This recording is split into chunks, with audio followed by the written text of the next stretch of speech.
चलिए आज हम उस सबसे मोहक झूठ से पर्दा उठाते हैं जिसने अब तक आपको बांधे रखा है। ये वो झूठ है कि जिस आकर्षण में आप डूबे हुए हैं वो प्यार है, लेकिन ये प्यार नहीं है। और अगर आप इसे प्यार मानते रहेंगे तो आप एक ऐसे भूल भुलैया में खो जाएंगे जहां से बहुत कम लोग वापस आ पाते हैं। क्या आपने कभी सोचा है कि जब कोई आपके सामने आता है और अपने चुंबकत्व से आपको खींचता है तो आप क्यों कांपते हैं? ऐसा इसलिए नहीं होता कि आपको अपनी आत्मा का साथी मिल गया है, बल्कि ऐसा इसलिए होता है क्योंकि आपके गहरे घावों को उनका आईना मिल गया है। जिस केमिस्ट्री की आप इतनी पूजा करते हैं वो कोई जादू नहीं है, ये एक अनकॉन्शियस स्पेल है। कार्ल जंग ने इसे प्रोजेक्शन कहा था।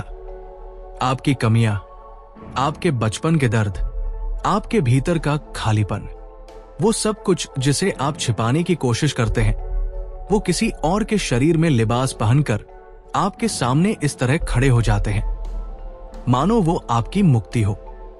लेकिन वो मुक्ति नहीं है, वो आपकी अपनी परछाई है जिसने इच्छा का रूप धारण कर लिया है। क्या आप महसूस करते हैं पेट में वो अजीब सी घबराहट जब आप किसी को देखते हैं और समय थम सा जाता है? वो आग कोई शुद्ध जुनून नहीं है, ये आपका अचेतन मन है जो चीख रहा है कि उसे देखा जाए। आपके भीतर के एनिमा और एनिमस, वो आंतरिक आकृतियां जिनके बारे में जंग ने बताया था, वो भूखे भूतों की तरह जाग जाती है और आप उन्हें प्यार समझ बैठते हैं, लेकिन वो प्यार नहीं है।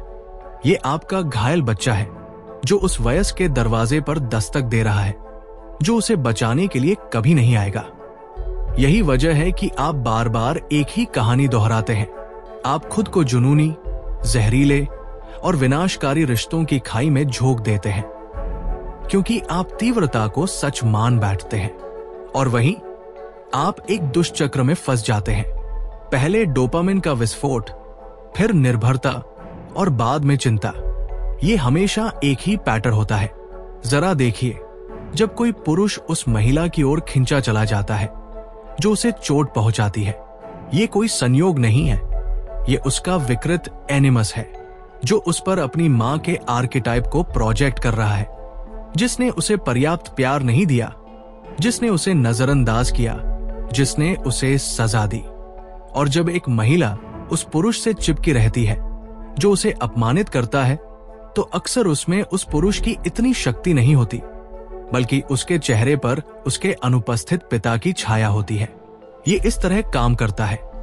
आपका अचेतन मन आपके बचपन के भावनात्मक कर्ज को आपके वर्तमान में खींच लाता है और हर एक चुंबन, हर एक झगड़ा, हर एक उन्मादी सुलह उस चीज की नाटकीय पुनरावृत्ति है जो कभी सुलझ ही नहीं पाई थी।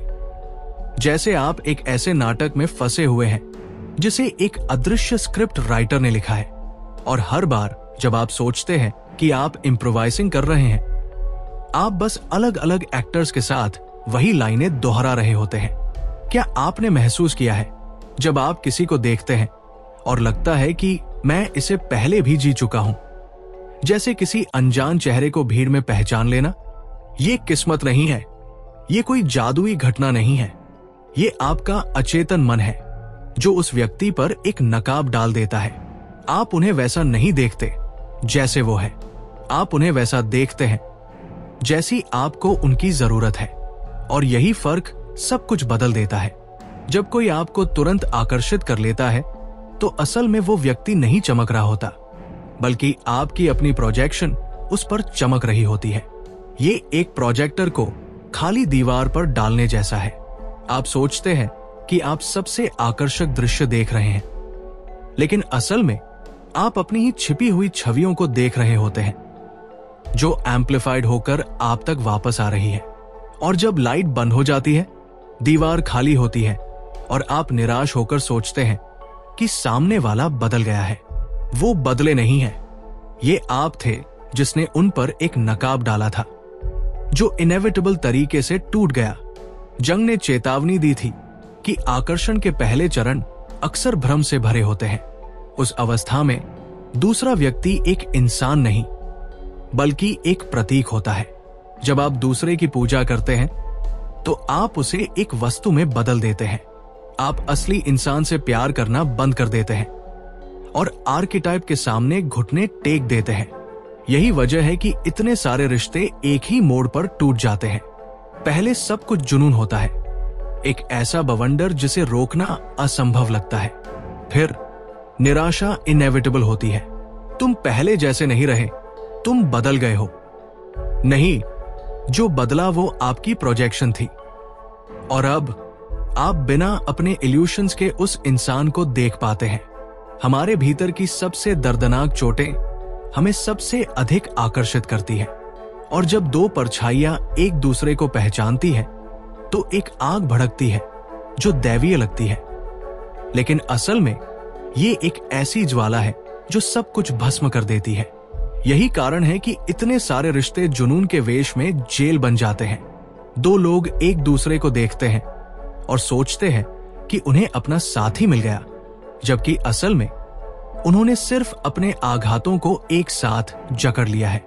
बाहर से ये प्यार जैसा दिखता है, लेकिन अंदर से ये एक लत है। ये उस नशेड़ी की तरह है जो उत्साह को आजादी समझता है।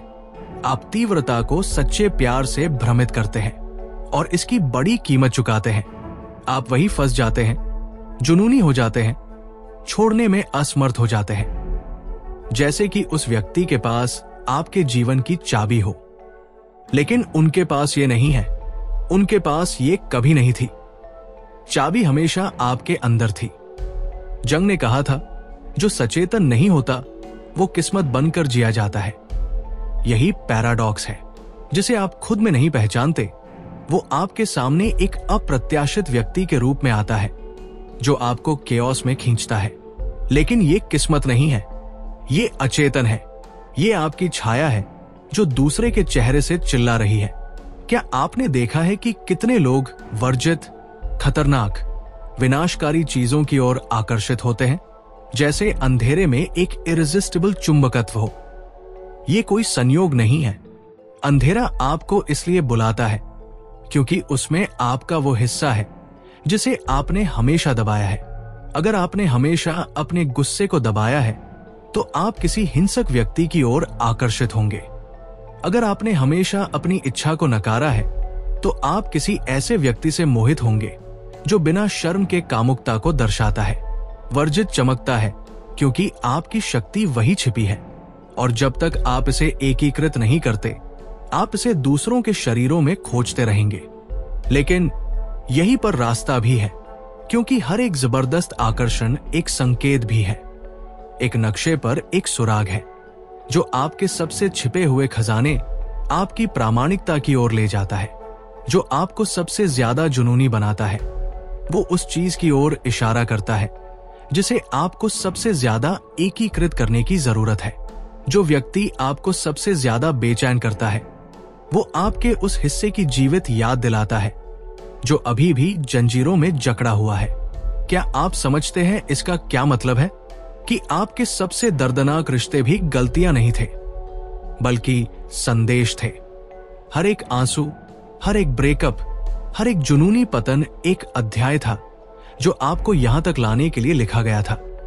इस पल तक जब आप इस पैटर्न का सामना करने का फैसला कर सकते हैं, और तब एक नई शक्ति सामने आती है, खुद को खोए बिना प्यार करने की क्षमता। अब यहां हम जिस मोड़ पर हैं, मैं आपको अपनी किताब द फॉर्मूला ऑफ अवेकनिंग से जगाने के लिए आमंत्रित करता हूं। क्या आप महसूस करते हैं कि आपके अंदर कुछ जागना चाहता है, लेकिन आप नहीं जानते कि कहां से शुरू करें? तो ये आपके सोचने के तरीके को बदलने का निमंत्रण है। पता करें कि आप क्या बन सकते हैं। आज ही शुरू करें। ई बुक प्राप्त करने के लिए लिंक इस वीडियो की पहली कमेंट में है। अपनी कॉपी अभी ले। और एक आखिरी बात, जो आपको सबसे ज्यादा खींचता है वो सिर्फ आपकी तकदीर नहीं है, वो आपके भीतर के उस हिस्से की पुकार है जो दोबारा जिंदा होना चाहता है। यही की है, यही आजादी है। अगर इस सफर ने आपको हिला दिया है, अगर इन शब्दों को सुनकर आपके अंदर कुछ हिला है, तो मैं चाहता हूं कि आप कमेंट्स में अपनी तरफ से एक वाक्य लिखें, अपनी परछाई के खिलाफ एक युद्ध की घोषणा। ये कुछ भी सरल हो सकता है, जैसे मैं अब नहीं छिपूंगा या मैं खुद को चुनता हूं।